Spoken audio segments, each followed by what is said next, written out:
오늘 말씀의 제목은 영생을 얻었습니까? 그런 제목인데요. 영생을 얻었습니까? 첫 번째 살펴볼 것은 영원한 생명입니다. 영생할 때 그것을 풀면 영원한 생명이 되겠지요.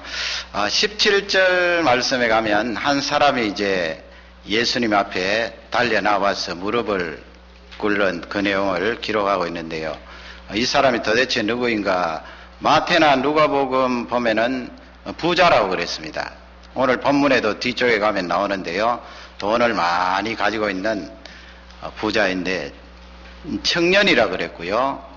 또 이 복음서에 보면은 관원이라고 그랬습니다. 여러분 관원하면은 그 상당히 높은 지위에 있는 당시에 그런 사람인데 어떤 학자들은 국회의원 사내들인 공회라고 있죠. 국회의원 정도 되지 않았나 그렇게 생각하는 사람도 있고 아니면 정부에 아주 고위직에 있는 그런 사람일 것이다. 나이는 얼마 정도 되었을까? 한 30세 간 넘었을 것이다. 그렇게 사람들이 생각을 하는데 그러면 이 사람을 가만히 생각해 보면 갖출 것을 다 갖춘 사람이에요. 나이 젊지 말이죠. 30살 간 넘었고 거기다가 돈이 있지. 거기다가 명예도 있잖아요. 힘도 있잖아요. 다른 사람들이 가지지 못한 그런 높은 자리에 앉아 있는 사람인데 우리가 생각하기는 세상적인 생각입니다만은 이 정도 조건을 갖춘 사람을 부러워할 수도 있겠지요. 이야, 어쩌면 저 사람은 이런 다 갖춘 조건을 가지고 세상을 살아갈까. 이 사람이 또 인격적으로도 좀 괜찮은 사람 같아요. 왜냐하면은 예수님 앞에 막 달려왔다고 그렇게 되어 있고요. 또 무릎을 꿇잖아요. 땅바닥에. 무릎을 꿇어서 예수님 앞에 말씀을 하는 거로 봐서 돈도 있고 지위도 있지만은 그 인격적으로 겸손함도 갖춘 그런 사람이다. 이 정도 갖춘 사람도 아마 드물겠지요. 이 사람의 중심되는 질문이 무엇입니까? 17절에 나와 있는데 어떻게 영생을 얻을 수 있겠습니까? 영원한 생명을 어떻게 얻을 수 있겠습니까? 그 말을 하면서 앞쪽에 수식어를 달았어요. 예수님을 향하여서 선한 선생님이여 그렇게 부르고 있거든요. 선한 선생님이여. 18절 말씀에 가면 예수님께서 선한 선생님이여 그렇게 부르는 그 청년을 향하여서 네가 어찌하여 나를 선하다고 하느냐. 하나님 한 분 외에는 선한 분이 없느니라 그렇게 말씀했거든요. 그러면 여러분 아시는 대로 예수님은 하나님의 독생자로서 이 우주를 만드실 때에 창조주로서 이 세상에 오셨는데 예수님은 선하지 않다는 말씀인가? 디바인 네이처라 그러죠. 신적인 그런 속성이 없다는 말씀인가? 이 본문을 석 지나쳐서 읽으면 그런 의문이 들어올 때가 있습니다. 그러나 그 말씀이 신적인 속성이 예수님에게 없으시다 그 말씀이 아닌 걸 우리는 알 수가 있습니다. 여기서 이 청년이 예수님을 바라보는 관점이 어떠했습니까? 선한 선생님이여. 우리가 쉽게 와닿을 수 있는 말로 바꾸면 착한 선생님이여 이렇게 되는 거예요. 간디라는 분이 인도에서는 성자로 그렇게 불려지지 않아요. 그분이 남긴 업적이 상당히 많은데 말이죠. 그분이 마태복음 5장, 6장, 7장 산상보원을 읽으시다 무릎을 탁 쳤거든요. 그리고 그가 고백한 말이 예수 그리스도는 인류의 위대한 스승이다 그랬어요.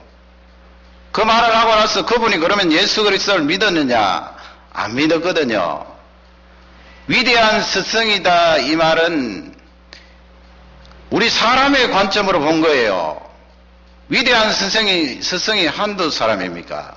뭐 석가도 있을 것이고 공자님도 있을 것이고 유명한 철인 아리스토텔레스도 있을 것이고 플라톤도 있을 것이고 정신적으로 위대한 스승이다 그렇게 평가하고 그 다음에는 예수 그리스도를 안 믿었어요. 그러니 그분은 많은 업적을 남겼음에도 불구하고 예수 그리스도를 하나님의 독생자 메시아로 받아들이지 않았다 그렇게 보면 되거든요. 지금 이 청년도 마찬가지예요. 선한 선생님이여, 이 말씀은 착한 선생님이여, 이 말씀이에요. 그러니까 사람이 보는 이 상대적으로 비교해서 너는 착하다, 너는 착하지 않다, 그 개념으로 지금 예수님을 말한 거예요. 다른 사람을 구제하고 사랑하고 용서해주고 다른 사람들에게 많은 온정을 베풀면 야, 저 사람 참 착하네, 선하네, 그런 말을 하는데, 이 청년이 그런 개념으로 선한 선생님이여 그렇게 예수님에게 말씀드리니까 예수님께서 너가 말하는 그 선한 선생님은 하나님 앞에 갖다 붙일 수 없다는 거예요.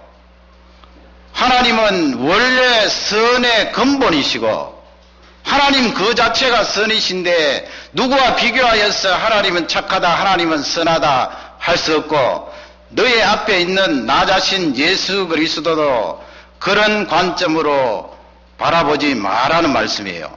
나는 참으로 하늘로서 내려온 메시아시여 하나님의 독생자여, 이 우주 만물을 창조할 때 같이 동참하여 우주 만물을 만든 창조주다 하는 것을 이 청년에게 심고 있는 것입니다. 그러므로 여러분 본문을 오해하시면 안 됩니다.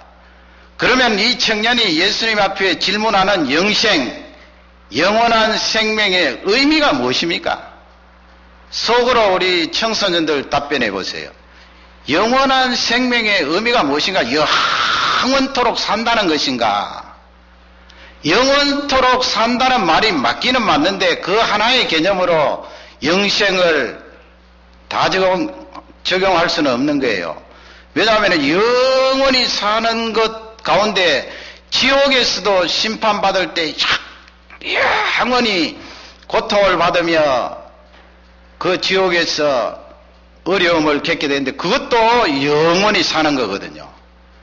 그래서 영생이라는 것은 더 정확하게 성경적으로 돌아가면 창세기 1장 27절에 보면은 하나님께서 우리를 사람을 만드시지요. 하나님이 만드셨어요. 남자를 먼저 만드시고 또 여자를 만드셨는데 어떻게 만드셨는가? 27절에 나와 있지요. 하나님께서 그 형상대로 사람을 크리에이트 하시고 창조하시고, 한 번 더 반복해요. 하나님의 형상대로. 두 번 강조해서 하나님께서 우리를 하나님의 형상대로 만드셨다. 28절 말씀에 가면은 사람에게 복을 주셨다 했지요. 복을 주셨다. 그 복의 내용을 보면은 너희들이 충만하라 그랬지요. 충만하라, 번성하라, 그리고 땅을 다스리라고 말씀하시고, 또 바다에 있는 고기나 공중에 있는 새나 들에 움직이는 이 동물들을 다스리라 그랬어요. 그러면 창세기 1장 27절 28절을 가지고 영생이라는 것이 무엇인가? 하나님께서 사람에게 복을 주셨다 말씀했는데, 복을 주실 때는 하나님의 형상대로 지음을 받은 우리 사람에게 복을 주신 거예요. 어쩌면은 우리 사람 때문에 이 자연이 복을 받고, 사람 때문에 동물들이 복을 받고, 사람 때문에 우주 만물이 복을 받는 거예요. 우리가 그만큼 귀한 존재예요. 타락 이후에 들어온 게 어떻게 돼요? 사람이 타락했는데 땅이 저주를 받잖아요. 우주가 저주를 받잖아요. 동물들이 저주를 받잖아요. 그러니 여러분, 사람들이 중요한데 이 사람에게 특별히 심어준 것이 하나님의 형상이에요. 쉽게 말씀드리면 하나님이 가지고 계신 그것을 사람에게 심어주신 거예요. 또 다른 의미로 바꾸면 하나님께서 가지고 계신 생명력을 우리 사람에게 공급해 주시는 거예요. 계속해서. 그게 복이라는 거예요. 그게 영생의 개념 속에 들어있는 거예요.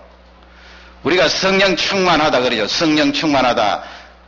그걸 여러분 어떻게 진단하십니까? 내가 지금 성령 충만한지 성령 충만하지 않은지 여러 가지 진단하는 방법이 있겠지만은, 만일에 내가 성령 충만하지 않다면 내 속에 어떤 일이 일어날까요? 내 마음이 불편하겠지요. 두려움이 더 많겠지요. 뭐 별것 아닌 일인데도 부들부들 떨 수 있어요. 어떨 때는 내 마음이 깜깜해질 수도 있어요. 절망감으로. 야, 이렇게 해서 어떻게 세상을 살아가나. 그리고 이게 계속 이렇게 살다가 어떻게 되는 것은 아닌가. 그 어두움과 깜깜함은 말로 할 수가 없어요. 아니, 예수님 믿는 나에게도 그런 것이 들어온다니까요. 그럴 때는 내가 성령 충만하지 않구나. 그렇게 진단하시면 돼요. 성령 충만하면 그렇지 않겠지요. 지금 말씀드린 그 반대쪽에 더 강화가 되겠지요. 그러면 한번 가정을 해보세요. 만일 나에게 하나님이 계시지 않다면 나는 어떻게 될까요?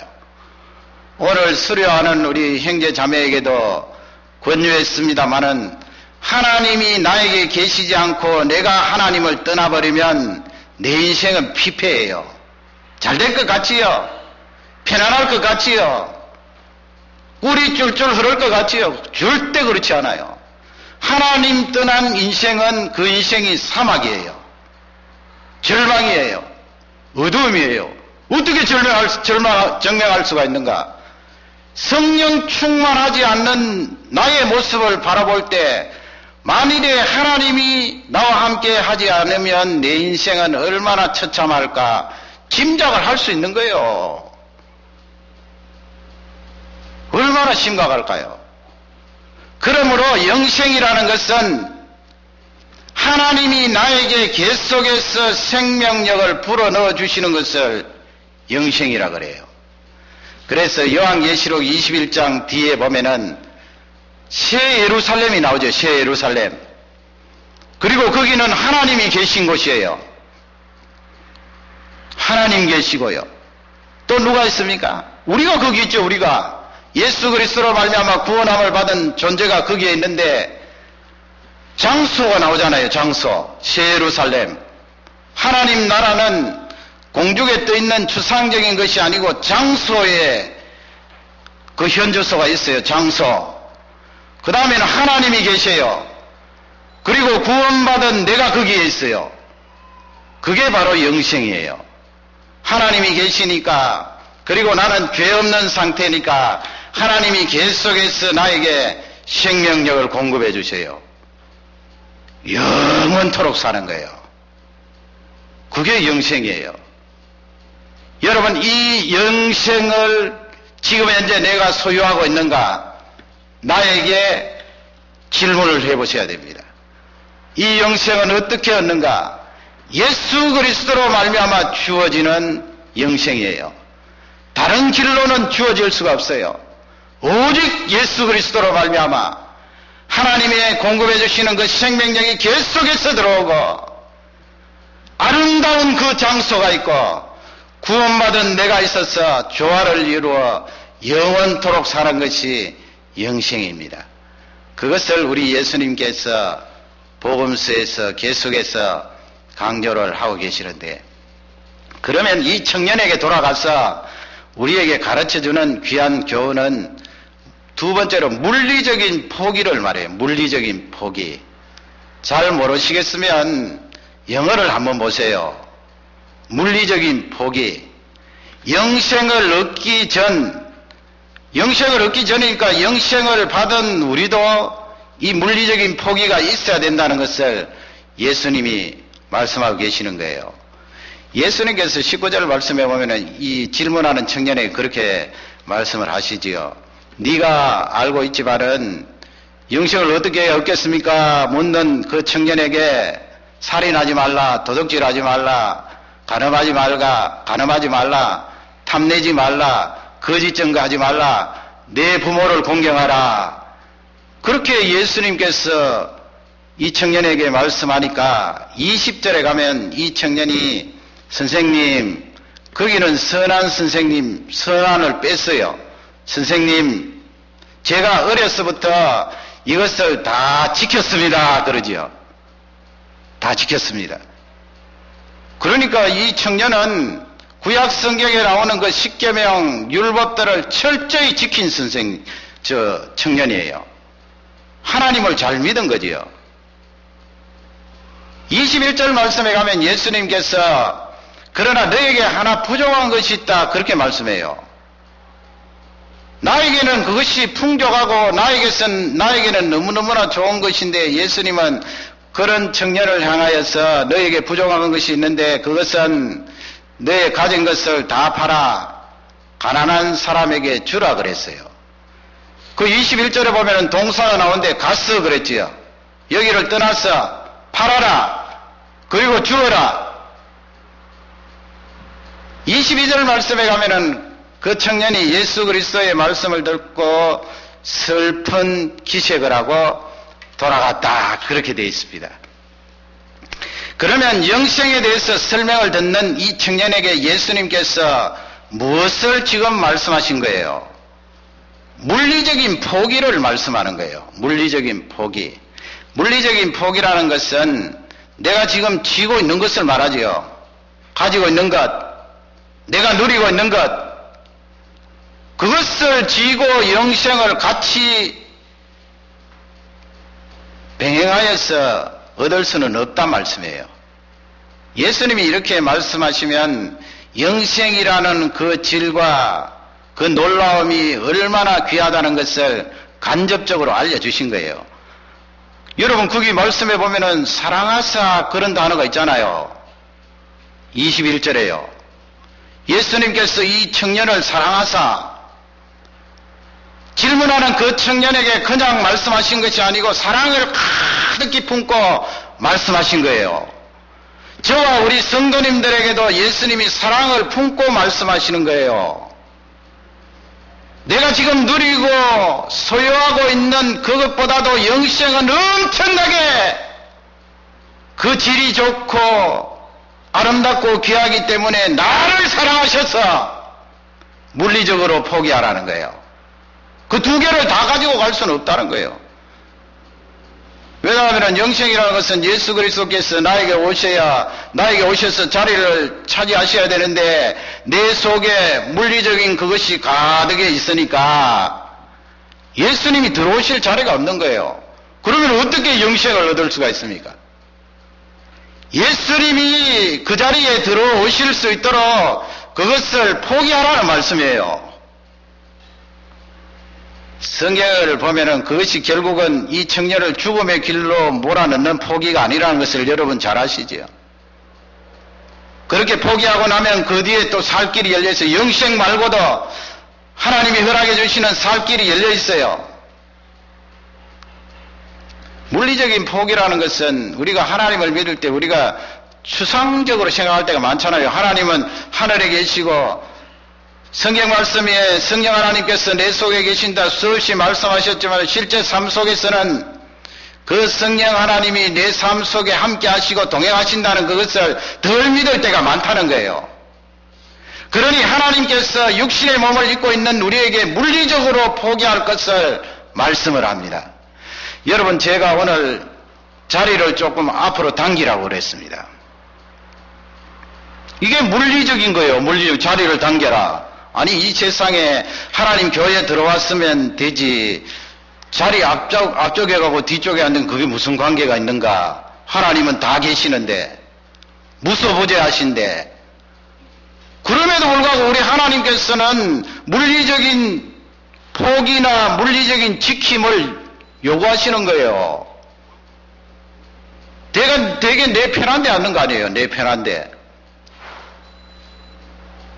내가 이 자리에 앉으니까 앞자리보다는 뒷자리가 편하더라. 그래서 앉는 거든 사실은. 그러나 하나님께서 요구하시는 것은 너 나를 사랑하지? 나를 사랑하면 찬송이 터져나오고 말씀이 쏟아져 나오는 이 강단을 향하여서 나에게 조금 더 물리적으로 가까이 올 수 없니? 이 물리적인 것이 마음을 따라간다는 것을 여러분 잘 아시지 않습니까? 내가 누구를 좋아하면은 그 사람하고 가깝게 가게 돼 있어요. 사진 찍을 때 보면 잘한다고요. 내가 가장 좋아하는 사람하고 가까이 가잖아요.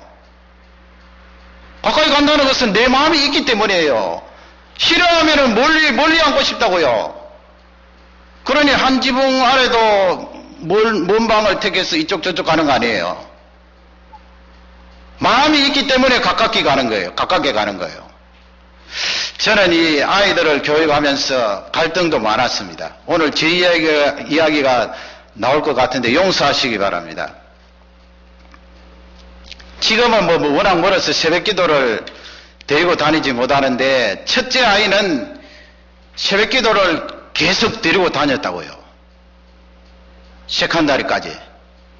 5시 좀 지나면 일어나야 되잖아요. 두드려 깨워서 데리고 가는데 짜증을 낸다고요. 사람이 그렇지요. 탁잡 자고 있는데 깨우고, 그것도 뭐 버스 타고 가야 되니까. 추운 겨울에 버스는 오나요? 부들부들 떨면서 그렇게 기다리고 있다가 교회 가서 새벽 기도 했는데 얼마나 짜증이 납니까? 그리고 밑에 아이들도 이제 자꾸 자라니까 이제 그런 갈등이 드는 거예요. 왜냐하면은 새벽 기도 나오지, 수요일 나오지, 금요일 나오지, 주일 나오지, 제 마음속에 그런 갈등이 들더라니까요. 아니, 저 아이들이 어릴 적은 모르지만은 초등학교, 중등학교 이렇게 지나면 공부도 더 시간을 할애해서 해야 되고 하는데 내가 이렇게 데리고 가는 게 맞나? 수요일, 금요일을 고사하고 새벽 기도까지 끌고 가는 게 맞나? 상당히 갈등이 왔어요. 그러나 어느 한순간 하나님께서 제 마음에 이 물리적인 포기와 지킴을 말씀하는 거예요. 공부에서 많은 성과를 거두고 공부에서 그 위치에 올라가는 그것도 중요하지만은 영생을 얻은 너의 자식이 물리적으로 가깝게 그래 하나님 앞에 나오고 하나님 앞에 엎드리고 예배 때마다 참석한다면 그 인생은 기름질 것이다. 그래서 그 갈등이 싹 없어졌어요. 열심히 데리고 다니는 거예요. 여러분, 목사가 물려줄 게 있나요? 물려줄 것은 그것뿐이에요. 예배에 참석시키고, 예배 참석시키면 말씀 듣고, 거기서 기도하고, 찬양하니까 열심히 물려주는 거예요. 열심히. 가자. 공부 좀 떨어져도 괜찮다. 가자.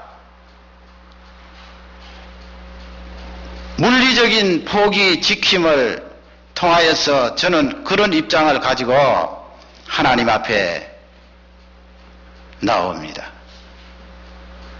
여러분, 우리 밴쿠버 교회에 있을 때 이쪽에 사시는 많은 성도님들이 40분, 50분, 1시간씩 걸려서 교회에 오셨는데 그때 가만히 보면 어떤 성도님은 저 멀리서 1시간 20분씩 걸려서 교회에 오셨는데 저는 그때 강조했지요.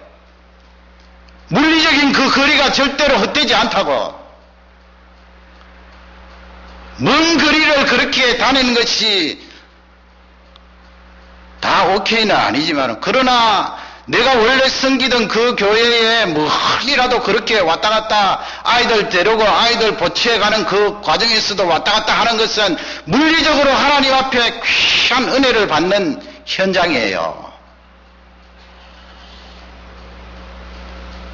여러분, 우리 한국이 경제적으로 잘 사니까 부패한 점도 많습니다만 어떻게 저렇게 잘 살 수가 있게 되었나요? 불과 제가 이 캐나다 17년 전에 올 때만 해도 잘 사는 나라 하면은 일본 그랬어요. 한국 사람은 그때다 보지도 않았어요. 그러나 지금은 바뀌었잖아요. 확실하게 바뀌었어요. 그렇게 한국이 바뀌게 된 것은 물리적으로 하나님 앞에 포기할 것은 포기하고 지킬 것은 지켜서 그래요. 그런 우리 선조들의 신앙이 있었다고요. 얼마나 귀합니까? 하나님께서 공연히 그렇게 쏟아 부으시지 않는다고요. 이 세계에서 그렇게 급작스럽게 부흥하고 은혜를 받은 나라가 없습니다. 어느 민족의 성도들보다도 우리 성도들은 하나님 앞에 헌신하려고 하고 하나님 앞에 물리적으로 포기를 잘 하려고 하는 민족이에요. 그러기에 하나님께서 부어주신 거예요. 제가 고등부 할 때 친구가 전도사 강사로 왔는데 아이들에게 그렇게 가르치더라고요. 아이들을 향해서 서울에 있는 아이들 뭐 다 생활 수준이 괜찮고 하니까 너희들 어떻게 너희 부모들이 이렇게 잘 살게 된 줄 아느냐. 그러니까 이 친구 전도사가 손수건을 내더니만 아이를 하나 나오라 그랬어. 그 손수건을 코에다가 대고 흥해라 그러지.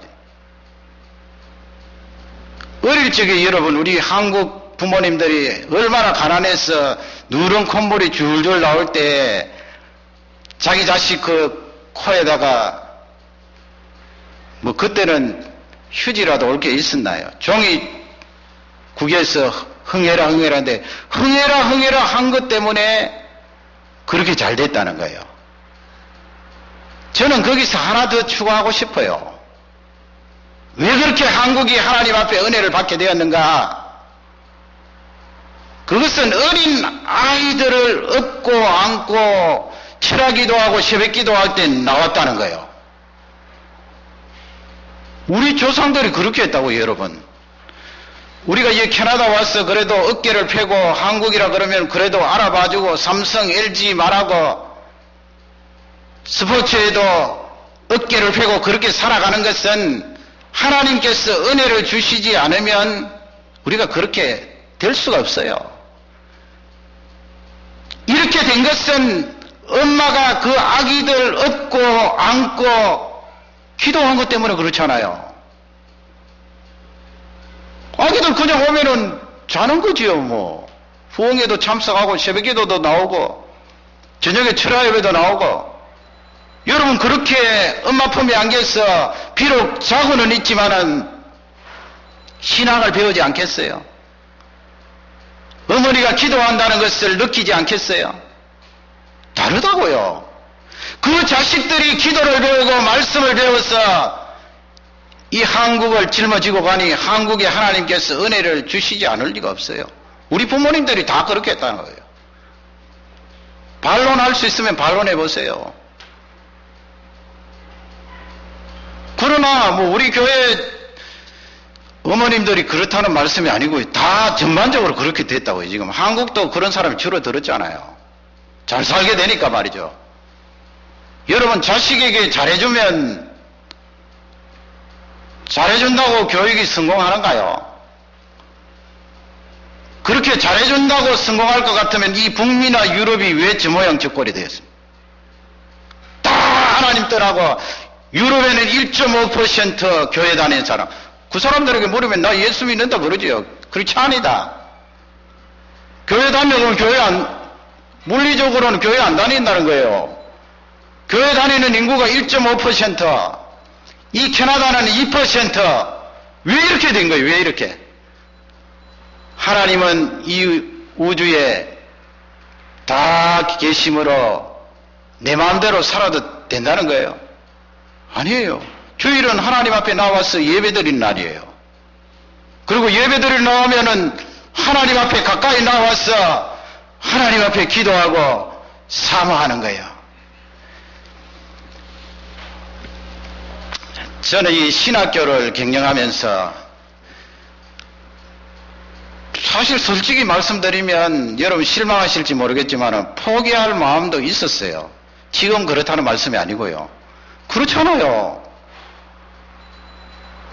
세상적으로 말하면 나한테 돈이 들어와, 내 명예가 높아져. 참 엉뚱한 짓이에요. 사람들이 보면은. 거기다가 하나님께서 일일이 도와주시고 밀어주시면 좋겠는데, 그러면 저도 사람인데 포기하고 싶지요. 제 마음대로 결정해서 포기하는 것이 아니고 하나님 참 그만두고 싶습니다. 포기하고 싶습니다. 하면 할수록 집은 더 고생시키고 이게 무슨 짓입니까 이게? 포기하고 싶습니다. 그렇게 생각하며 기도를 하는데 너 축구는 잘하대요 그러시더라고요. 음성으로 그렇다는 말씀이 아니고 제 마음에 기도를 하는데 그렇더라고요. 너 축구는 잘하대. 사실 여러분 제가 축구한 것이 축구부장님 저쪽에 떠났을 때는 안 했지만은 그 전부터 벌써 오래전부터라고요. 축구라고 하면 계속 했는데 제가 좋아하니까 했지요. 그 하나님께서 너 축구는 잘하대. 너는 좋아서 그 일을 계속해서 하면서 포기하지 않는데 왜 포기하려고 그래? 내 자신 안에 간정이 있기 때문에 축구 중간에 그만둔 분들은 아무 상관없어요, 여러분. 여러분 뭐 형편이 안 되고 또 다른 일이 바쁘면 그만둬야죠. 그건 당연한 거고요. 제가 그분들에게 말씀드린 것이 아니고 저에게는 그런 기도하면서 얻은 것이 있었기 때문에 축구를 그만둘 수가 없어요. 물론 좋아서 하지만은 그렇잖아요. 포기한다는 것은 물리적인 내 삶이 하나님과의 연관이 있다니까요. 선지동산에 하나님 종들을 키우는 것은 하나님의 일입니다. 그것을 계속해서 하고 있어요. 우리 사람은 내 몸을 위해서도 계속해서 어떤 일을 유지하려고 하는데 왜 그렇게 하나님을 물리적으로 포기하려고 그러느냐.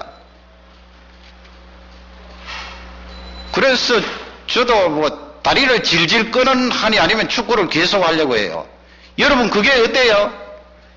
결정적인 순간에 가서 하나님 아버지 제 못하겠습니다. 이러면 하나님도 두 손 두 발 걷고 저를 도와주신다고요. 왜냐하면 저 아이는 포기 안 하는 아이인데 내한테 와서 그만둔다고 그러네. 아니 평소에 뭐 하루 지나서 이틀 그런 사람은 없겠지만은 한 달에 한 번씩 포기한다 그러는 사람이면 너 뭐 전에도 말하더니 또 포기한다고 말하네. 나 모르겠다 그러실지 모르겠지만은 포기한다고 말하지 않는 사람이 갑자기 저희가 포기한다고 말하네. 가만히 뒀다가는 안 되겠다. 도와주시는 거예요, 여러분. 왜 안 도와주시겠어요?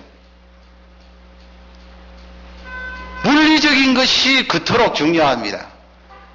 그 속에 내 마음이 있어요. 이 청년이 왜 슬픈 기색을 하고 돌아갔어요? 그 마음을 비울 수가 없잖아요. 너무 크기 때문에. 예수님 영생이 중요하고 귀하지만 내 마음속에 있는 이 물질에 대한 가등한 것을 비울 수가 없나이다. 포기를 못하겠습니다. 그러니 근심이 들어오지요. 왜 신앙생활에 재미가 없나요? 왜 신앙생활을 해도 슬픈가요? 왜 신앙생활에도 짜증이 나는가요? 아직 포기할 것이 많아서 그래요. 자리에 한번 앉는 것까지 우리가 포기가 안 됐잖아요. 내 편한데 앉는 거지. 하나님께서 이 앞자리에 앉아라. 물리적으로 내가 너에게 가까이 가고 싶다. 너 좀 앞자리에 와봐라. 그리고 사모해봐라. 그것도 잘 안 되는데 다른 영역이 잘 되겠느냐는 말씀이에요. 이 청년은 영생을 얻기 전에 그것이 안 되어서 슬픈 기색으로 돌아갔어요. 영생을 얻은 우리도 그런 포기할 부분을 포기하지 않으면 슬픔이 들어와요. 짜증이 들어와요. 신앙생활이 힘들어요. 여러분 이 말씀이 우리에게 축복이 되기를 주님의 이름으로 축원합니다. 이민생활 힘들지요. 저 잘 알아요. 여러분 교회 어려울 때 저 전자수리에서 장사했잖아요. 그리고 지금 신학교 운영하고 있잖아요. 저 목사는 뭐 사회생활 해보지도 않고 저런 말 하네. 그렇게 말씀하지 마세요. 저희 집 사람도 일하고 있잖아요. 그 일하는 게 얼마나 힘들고 어려운 거 알아요. 그리고 저는 신학교 오기 전까지 사업을 하고 공장에 다니고 고생 다 했다고요. 세상을 모른다고요. 이민생활 모른다고요. 그럼에도 불구하고 하나님은 요구하시는 거예요. 물리적으로. 하나님이 그만큼 요구하실 때는 나에게 은혜를 주시겠다는 거예요.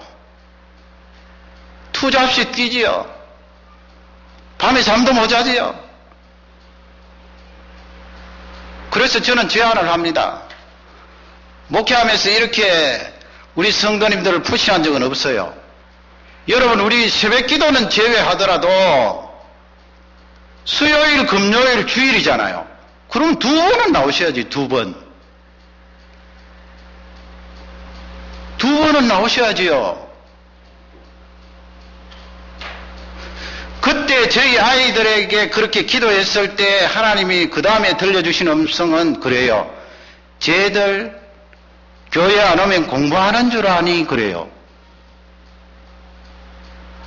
제가 잘못 들었습니까? 제가 틀렸습니까? 쟤들 공부하는 줄 아니? 그래서 저는 확실하게 너희들 안 된다. 어떤 일이 있어도 뭐 대학 가서 시험이 그 시간에 걸리면 교수한테라도 한번 이야기해보고 그 시간 빼달라 그래라.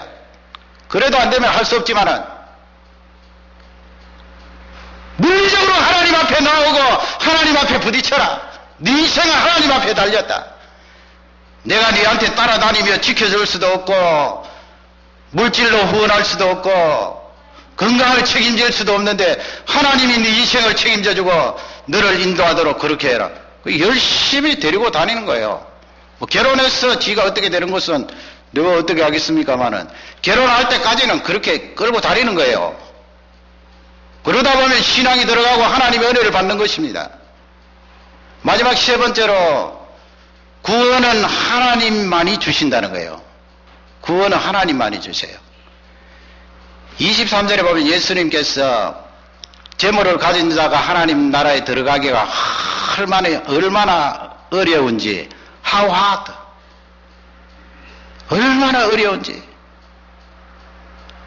그리고 한 번 더 강조하시면서 24절 말씀에 제자들을 둘러보시고 말씀을 하시잖아요. 강조를 하세요. 얼마나 어려운지. 부자가 하나님 나라에 들어가는 것이 얼마나 어려운지. 그래서 25절에 비유로 예수님께서 그렇게 말씀하세요. 약대가 낙타예요. 낙타가 바늘기로 나가는 것보다 부자가 하나님 나라에 들어가는 것이 쉬우니라. 여러분 그 큰 등이 볼록볼록한 낙타가 어떻게 바늘기 조그만한데 바늘기로 낙타가 어떻게 나갈 수가 있나요? 그거 불가능하다는 말씀이에요. 예수님이 그렇게 말씀하셨는데 26절에 제자들이 깜짝 놀랐잖아요. 그러니까 우리가 어떻게 누가 그러면 구원을 받을 수 있겠습니까? 물으니까 27절에 예수님께서 사람으로는 할 수 없지만은 하나님으로는 할 수 있느니라 그랬어요. 그게 무슨 말씀이에요? 낙타가 바늘기로 나가는 것이 더 쉽다. 부자가 하나님 나라 들어가는 것보다. 그 말씀은 부자는 구원받을 수 없다는 말씀입니까? 부자는 다 멸망받는 말씀이에요. 아니면 가난한 사람만 하나님 나라에 다 들어간다는 말씀이에요. 그럴 리가 있네. 그것은 그렇게 되면 복음이 아니에요. 우리 예수님이 그렇게 말씀하실 리가 있나요? 부자든 가난하든 가난하다고 다 하나님 나라 들어가는 것이 아니고 부자든 가난하든 사람의 업적이나 사람의 공로나 사람의 지식이나 가지고 있는 돈으로 하나님 나라에 들어갈 수 없다는 거예요. 구원을 받을 수가 없다는 거예요. 하나님만이 우리에게 영생을 줄 수 있다는 거예요. 하나님만이 우리를 하나님 나라로 인도할 수 있다는 말씀입니다. 그러면 하나님 아버지, 제가 지금 포기하지 못한 것이 많은데요. 포기하지 않은 것이 너무나 많습니다. 내가 예수 그리스도를 영접하지 않았는데, 물론 우리 교우님들 가운데는 없겠지만은 않았는데 일반적으로 적용해서 아무리 영생이 좋다지만은 내가 가지고 있는 이 포기하지 못할 것은 놓지 못하겠습니다. 그러면 그 사람 지옥 갑니까? 갈 수도 있고 천국 갈 수도 있어요. 어떻게 해요? 하나님은 그것을 포기시킬 수가 있다고요. 포기시키고 예수 그리스도께서 그 속에 들어가셔서 그를 하나님 나라로 인도하는 거예요. 구원은 하나님의 능력에 달려 있어요. 그러면 하나님께서 어떤 사람을 구원하시기를 원하는데 끝까지 포기하지 않으면 어떻게 해요? 물리적으로 하나님이 물리적인 방법을 동원하세요. 발을 질질 끌게 하든지 아니면 누워서 들어오게 하든지 그렇게 해서 포기시키는 거예요. 포기시키고 예수 그리스도를 영접하게 하고 영원한 그 하나님 나라를 선물로 주는 거예요. 바꾸어 말씀드리면 우리는 이미 영생을 소유한 자로서 하나님 앞에 포기를 잘해야 돼요. 물리적으로 하나님 앞에 지킬 것은 더 잘 지키면 돼요. 그것이 영생을 선물로 받은 하나님의 은혜를 체험한 우리가 하나님 앞에 보답해야 될 귀한 일입니다. 여러분, 그래서 이 2012년 후반기를 맞이해서 물리적으로 하나님 앞에 더 가까이 나아가는 6달이 되기를 바랍니다. 예배를 더 늘려서 참석하시고요. 기도를 더 하시고요.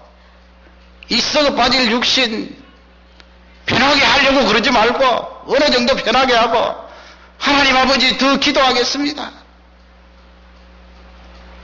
그렇게 물리적으로 하나님 앞에 가까이 나아갈 때 하나님께서 우리 교회를 귀하게 사용하시고 여러분 자녀들이나 그 부모님들이 하나님 앞에 귀하게 쓰임받는 능력의 일꾼이 되리라 확신합니다.